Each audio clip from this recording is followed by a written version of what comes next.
ಬಾಗಲಕೋಟೆ ಜಿಲ್ಲೆಯ ಜಮಖಂಡಿಯಲ್ಲಿ ರೈತನಕ್ಕರೆ ನಾಡು ಸಕ್ಕರೆ ಕಬ್ಬಿನ ಹಂಗಾಮು ಶುರುವಾಗುತ್ತಿದೆ.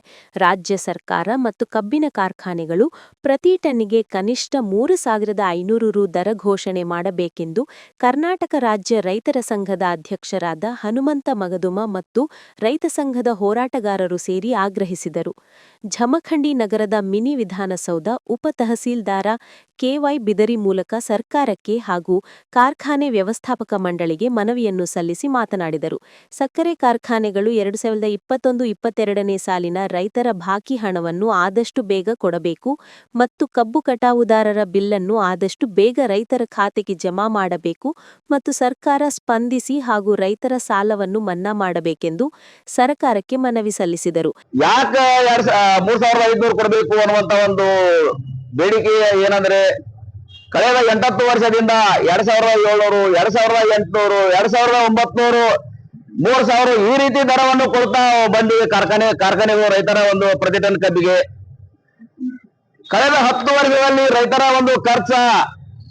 ಒಂದು ಕಬ್ಬು ಬೆಳಿಬೇಕಾದ್ರೆ ಒಂದು ಖರ್ಚು 1 ಪಟ್ಟು, 2 ಪಟ್ಟು, 3 ಪಟ್ಟು, 4 ಪಟ್ಟು ಹೆಚ್ಚಾಗಿರೋದ್ರಿಂದ ನೀವು ಕೊಡುವಂತ ಒಂದು 2,800, 2,900, 3,000 ಈ ರೀತಿ ನಮ್ಗೆ ಯಾವುದಕ್ಕೂ ಖರ್ಚಿಗೂ ಸಾಲವಲ್ದು.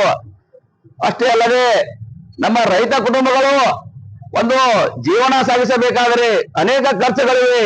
ನಮ್ಮ ಮಕ್ಕಳ ಶಾಲೆ ಆಗಿರಬಹುದು, ನಮ್ಮ ಮಕ್ಕಳ ಮದುವೆ ಆಗಿರಬಹುದು, ನಮ್ಮ ಕುಟುಂಬದ ಒಂದು ದವಾಖಾನೆ ಖರ್ಚಾಗಿರಬಹುದು, ಇನ್ನಿತರ ಖರ್ಚು ಆಗಿರಬಹುದು.